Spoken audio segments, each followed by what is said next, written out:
Pronto, obrigado mais uma vez por ter-se aceitado este nosso convite. O primeiro ponto que íamos fazer era perceber como é que tu entraste neste mundo, ou seja, que forma é que foste contactada para trabalhar com surdos, quem é que te contactou, quais eram as tuas expectativas? Eu sou a Linda Cardoso e estou na minha escola de coração, Escola Eugênio de Andrade, à qual ainda estou a começar a minha apresentação e já tenho muitas saudades. Saudades porquê? Porque todo este dinamismo, todas estas ideias inovadoras no sentido de entrarmos no rumo certo da educação dos surdos, que foi sempre uma questão que me alimentou a alma, e daí eu continuar a sentir-me ainda convosco, com a escola. Como comecei? Olha, foi muito interessante. Foi no meu primeiro ano, ainda estava eu a sair, digamos, do magistério, só que aconteceu que naquela altura eu estive um ano sem ser colocada, porque abriram o quadro de adidos para recepcionar as pessoas que vieram retornadas da Angola, o que levou a que os professores que estavam a iniciar carreira fossem prejudicados, e eu fui uma delas. Entretanto, fui colocada, mas durante esse tempo eu tinha que arranjar, tinha que fazer alguma coisa, então meti-me no Instituto de Inglês. Quando fui colocada no ano seguinte, o horário que eu tinha era só de tarde, o que implicava que eu tinha que desistir do Instituto. Nesse mesmo dia entrou uma outra colega também a iniciar carreira, tal como eu, a entrar de novo no ensino. E ela tinha horário só de manhã, que era o horário que seria o ideal para mim. Então, nessa altura isso foi possível, propus a mudança de horário. Eu fiquei com a turma dela, ela até preferia ficar, não era só de manhã, era de manhã e de tarde. E isso já me permitia ainda continuar com a atividade que eu estava envolvida. E então, eu fiquei com a turma dela e ela ficou com a minha. Havia um menino surdo que estava no segundo ano e a turma com que eu fiquei era uma turma de primeiro ano. Eu nem sequer me tinha apercebido, porque era um horário completamente diferente, de que havia um menino surdo. Só que a colega de educação especial, na altura desse menino, um dia apareceu numa das reuniões de professores e colocou a questão da mudança de turma para ele, como ele estava a ter muitas dificuldades, para ele ir novamente para um primeiro ano para adquirir as bases, etc, etc, etc. Éramos 3 colegas que tínhamos o primeiro ano. Nessa altura eu já tinha uma turma de primeiro ano, mas uma delas era a diretora e não aceitou, outra por questões de sensibilidade também não aceitou, e ninguém falava da minha turma. Não fizeram essa abordagem diretamente a mim e não indicaram à colega de educação especial que eu também era uma das potenciais professoras que teria uma palavra, não é? Pronto. Eu esperei. Ninguém me abordou. Quando a colega de educação especial saiu, dizendo que então teria que mudar de escola, eu levantei-me e fui ter com ela. E disse: olha, eu também tenho uma turma, isto foi em dezembro, de primeiro ano. Mas não me disseram nada, só me abordaram 2 turmas. É que naquela altura, eu penso que o motivo é que naquela altura as colegas que entravam de novo eram os colegas que tinham a turma maior. Eu já tinha 37 alunos. Penso que foi por esse motivo. Estamos a falar de que anos? 75. 75, 76. Porque eu saí em 74, magistério, é isso mesmo. Então eu disse, olha, eu gostava de fazer essa experiência com o menino, a partir de janeiro ele vai para a minha turma. Pronto, ela saiu e tal, e eu entrei novamente na reunião e coloquei a questão e informei da minha decisão. E o menino começou a frequentar e a pertencer à turma. Correu bem. No final do ano, a colega de Educação Especial, eu posso dizer o nome, Fátima Amorim. Fátima Amorim, pronto, estivemos a fazer um levantamento do todo o trabalho e ela, então, até para o ano. Eu falei assim, olha, é muito difícil eu continuar na mesma escola, portanto, o que tinha que fazer pelos meninos já fiz. E ela, mas não quer vir trabalhar só com surdos para a Educação Especial? E eu gostava. E falei assim, eu sei que os concursos estão a decorrer, mas não me lembro da data. E terminava naquele dia. E foi nesse dia que eu tive que decidir, logo assim de imediato. Aliás, alguns dados foram dados por telefone e depois só fui lá ter com ela para assinar, porque ainda era tudo por papel, não é? E foi assim que eu comecei. E a Fátima, nessa altura que te apoiava, que indicações é que te dava sobre o que fazer quanto aos surdos?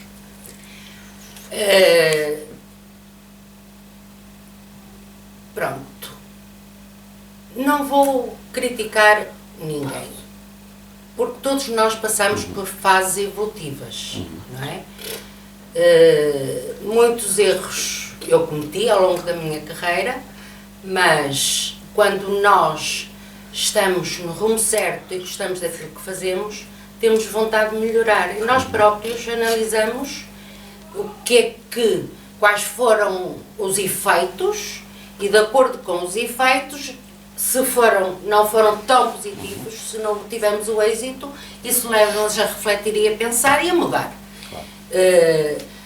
Portanto, nós agora fazemos um atendimento muito mais dirigido e muito mais orientador aos professores, não é? Damos autonomia, possibilidades de conhecer o aluno que tem, e acho que é o primeiro passo. Nós não devemos dizer logo tudo, porque nós estamos numa dinâmica muitas vezes diferente do que é dentro de uma sala de aula, não é?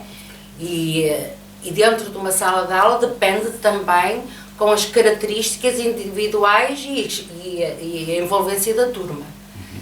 Há muitos fatores que só o professor que está a trabalhar e que é o professor titular da turma conhece, reconhece e faz as devidas adaptações. O que eu acho que devemos fazer é que, mediante as dificuldades, depois de reconhecer, depois de tentar criar as suas metodologias, as suas estratégias de trabalho, não só individuais como no coletivo. Só depois é que devemos de analisar conjuntamente com o professor e fazer as devidas adequações e adaptações. E aí é que podemos transmitir já os nossos conhecimentos de base. Claro está que nessa época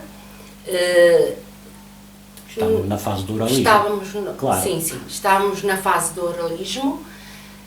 Aliás, eu até vou retroceder um pouco. Retroceder não, foi nesse primeiro ano que eu trabalhei com este menino na turma e depois eu senti que tinha realmente encontrado o meu rumo. Era aquilo que eu queria fazer.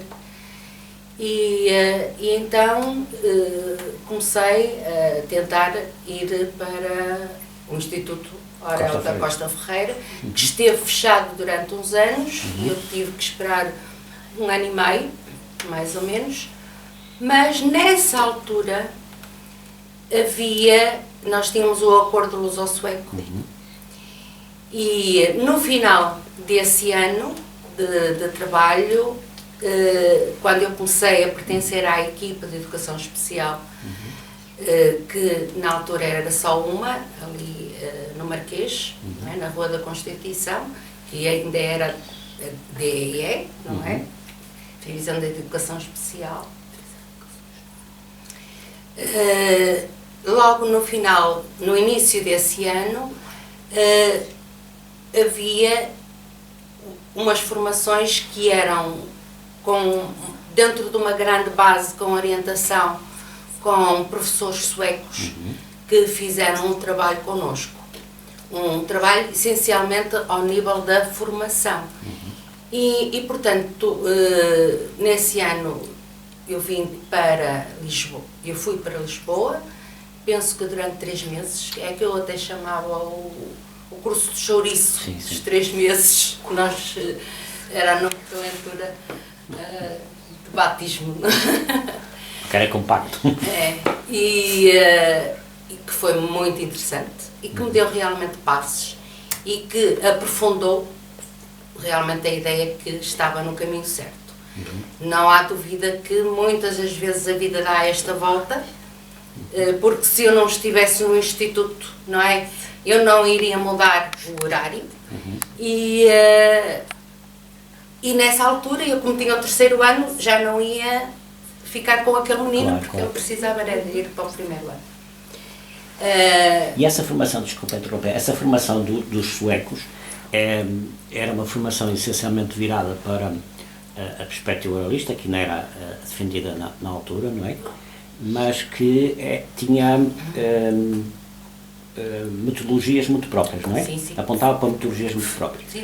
que depois vais encontrar no Costa Ferreira. Sim. Isso precisamente para chegar lá.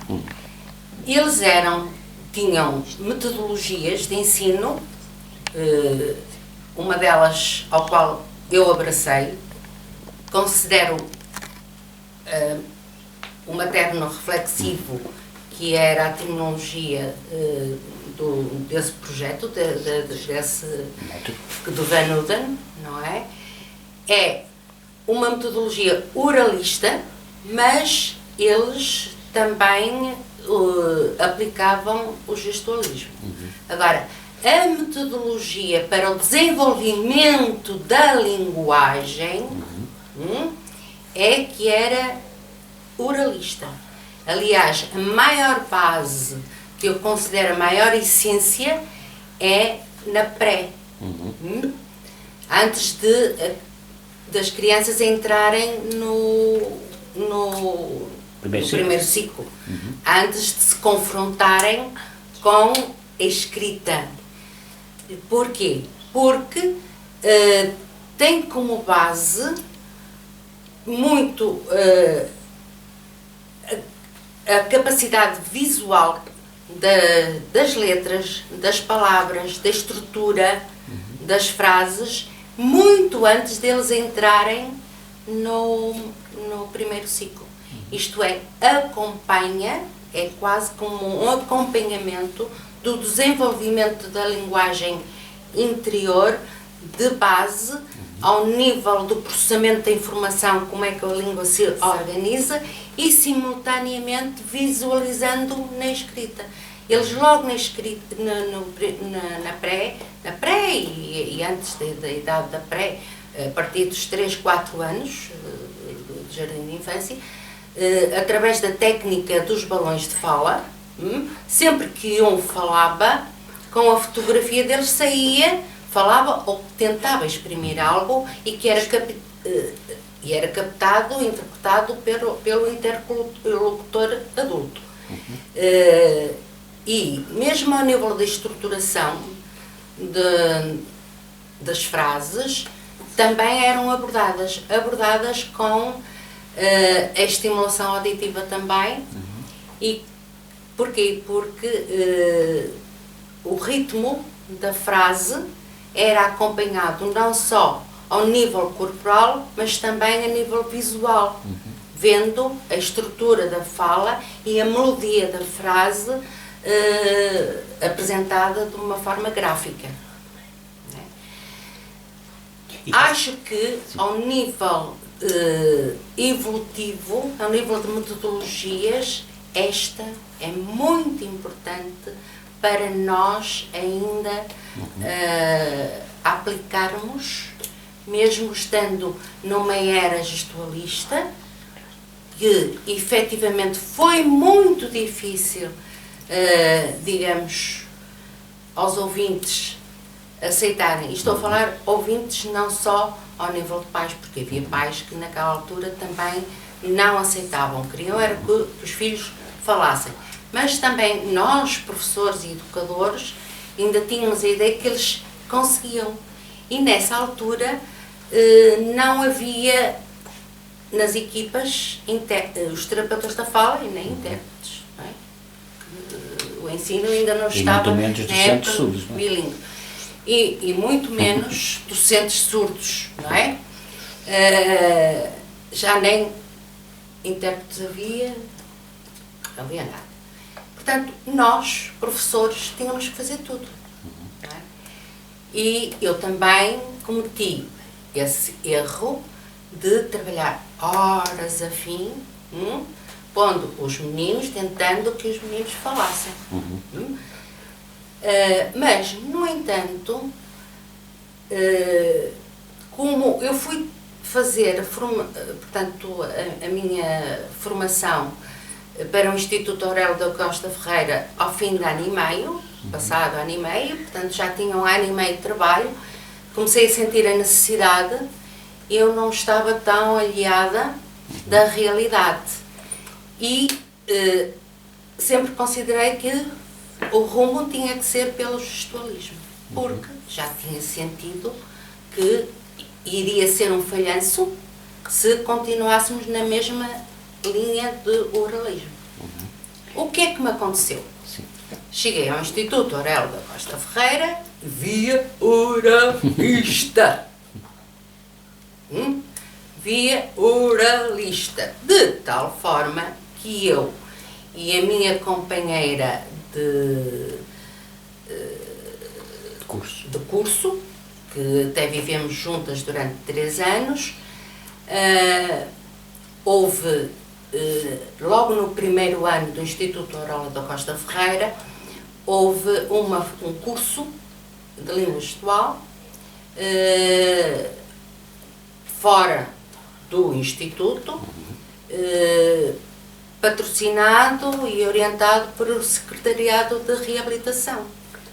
E eu e ela, que era à noite, e eu e ela, pronto, lá fomos as duas aprender língua gestual. Só que nesse mesmo grupo estava um médico, era um audiometrista, que no segundo ano foi meu professor, no Aurélio da Costa Ferreira, que eram professores contratados por cadeiras. Tinham um X tempo para dar aquela cadeira, portanto não pertenciam diretamente ao Aurélio da Costa Ferreira. E ele, como tínhamos sido colegas durante o curso, e o curso ainda estava a decorrer, um dia, numa das aulas dele, e as minhas professoras, eram 3 professoras, digamos, da área dos surdos, estavam sempre presentes quando vinha algum professor de fora. E vira-se para mim e faz-me uma questão qualquer sobre a língua gestual, mais para confirmar. Não é assim, linda? E foi nessa altura que as minhas professoras se aperceberam que eu e a outra minha colega, mas naquela altura, como ele se dirigiu mais a mim, elas focaram só mais comigo, não é? A partir daí foi um problema. Porque era de certa forma um eu tabu. Eu já era a aluna que vinha para o norte espalhar a ideia da língua gestual nos surdos. E, portanto, eu passei a ser quase anulada na turma. Sempre que eu colocava alguma questão sobre a metodologia que elas estavam a imprimir, e era sobre o Van Uden, ao qual há determinadas áreas que eu agarro e acho que devemos continuar a agarrar. Agora, temos é que selecionar o que é bom, o que realmente vai facilitar a aprendizagem dos nossos alunos. De tal forma que eu sempre que levantava qualquer questão já era interpretada, e eu sentia isso pela reação delas, que eu estava a pôr em causa a metodologia que elas estavam a tentar passar, e não era nada. Sentiste essa reação negativa sempre nos vários contextos, mesmo depois quando voltaste novamente para o Porto? Não. Aliás, nós éramos muito poucas. Nessa altura, nós éramos poucas, e quem nos estava a orientar, que era a coordenadora pedagógica, que era a doutora Maria Lé, era uma pessoa muito aberta. E portanto, dava-nos liberdade de ação para trabalhar. Simplesmente, nós não tínhamos realmente muita formação ainda de base ao nível da língua gestual, para a poder espalhar. E sem os meios, os nossos recursos, e sem os nossos recursos necessários, pronto, ainda fomos tateando muito. Tu quando voltaste ainda foste para o Esperança, não foi? Sim. E depois foste para a Azevedo, precisamente, como nessa altura até mesmo ao nível da educação infantil havia poucas educadoras formadas, nem pensar, mas que fossem destacadas, porque naquela altura nós funcionámos por destacamento. Éramos colocadas numa escola e depois é que éramos destacadas para a educação especial, não é? E todos os anos tínhamos que passar por este processo. Eu nunca me apercebi muito bem, mas acho que nessa altura não destacavam educadores, porque não havia educadores, efetivamente. Éramos nós, do primeiro ciclo, que tínhamos que trabalhar com os meninos da faixa, mesmo até da intervenção precoce. E nesse aspecto, e como é que as coisas funcionavam? Vejam só. Como nós tínhamos alunos muito dispersos, eles estavam no jardim de infância ou nas escolas da sua localidade, vinham X dias ao Porto, o que implicava que muitas vezes as mães tinham que deixar de trabalhar para poderem acompanhar os filhos, e nós íamos uma vez por mês, ao local de cada um dos alunos. E lá íamos nós, na 4L da DEE. Que saía lá para de cima. Assim, em grupo, não é? Uns ficavam ali, outros ficavam acolá, e pronto. Eu sempre fui muito prática. Eu chegava ao local, observava e trabalhava. Inclusivamente, sempre me preocupei com a continuidade do trabalho das escolas no meio familiar. Havia ocasiões que, enquanto eu tinha que esperar pela outra colega que tinha ido na 4L para uma outra escola, não é? Eu ia à casa e levava o miúdo, e depois, conjuntamente com a mãe, trabalhava conjuntamente com a mãe. Nunca mais me esqueço que eu, nessa altura, ainda achava que eles haviam de aprender a ouvir, não é? Andar a fazer treino auditivo, a bater taxas, a bater textos. de uma forma ritmada e ele reproduzir para ensinar a mãe a trabalhar desta forma. Mas no fundo os miúdos tinham quase que 2 escolas, Sim. não é? E tinham um horário quase que o dia inteiro, não é? Sim, sim. Numa altura estavam numa escola, na escola regular, e depois estavam no espaço do atendimento, Sim. que na altura não se chamava, não, já se chamava NACDA, acho eu. Não, os NACDAs vieram Vieram depois. Os NACDAs foi depois. Nessa altura era o ensino integrado. Pois. Ensino integrado. Os meninos estavam integrados, digamos, entre aspas, nas suas escolas da localidade e recebiam o apoio nas equipas existentes. E naquela altura, a nível da Zona Norte, era só a equipa da Constituição. Já sou muito velhinha. A partir de determinada altura houve o processo da dessetorização, não é? E da criação de equipas mais locais. E ao mesmo tempo a equipa de ensino integrado funcionava por áreas, não é?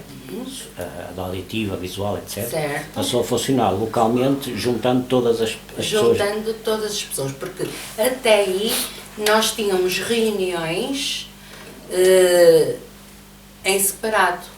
Portanto, da deficiência motora tinham reunião, nós que naquela altura era a deficiência auditiva, não é? A deficiência visual e assim sucessivamente. Mental motora, que não era as duas, num grupo só. Depois é que começamos já a juntar, mas aí já foi na altura da abertura dos NACDAs. Isto tudo para dizer que até aqui eu trabalhei com meninos ao nível de desenvolvimento da linguagem de jardim de infância, inclusive ao nível de intervenção precoce também.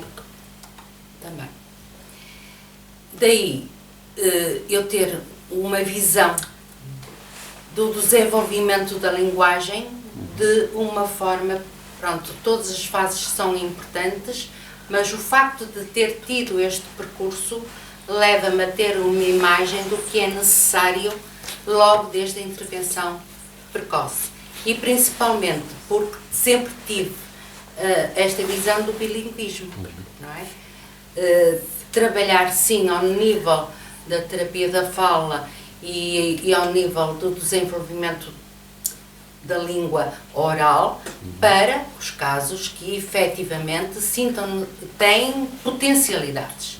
Mas isso não implica que não pertençam ao seu grupo dos surdos e que não aprendam logo desde o início também a língua gestual. Não é? Não estou... passei por aquela fase de, principalmente os pais, pensarem a aprendizagem da língua gestual vai implicar com que o desenvolvimento oral seja prejudicado. Não. Logo que se trabalhe em simultâneo. A língua gestual é fundamental para a aquisição lexical, a aquisição do léxico. E depois, a partir da aquisição do vocabulário, da estrutura da linguagem, trabalhar em simultâneo a oralidade. Não há qualquer... Mas achas que as resistências à língua gestual vinham só dos pais ou também sentias essas resistências por parte dos colegas que trabalhavam connosco? Como eu te disse, nós éramos muito poucas. E por parte dos professores de educação especial, eu não senti isso. Como te disse, era falta de formação. Eu e a outra colega já tínhamos alguma, porque tínhamos vindo de Lisboa, porque tínhamos pertencido àquele curso, tínhamos tido alguma formação. Mas não tínhamos condições para dar formação de língua gestual às colegas que trabalhavam.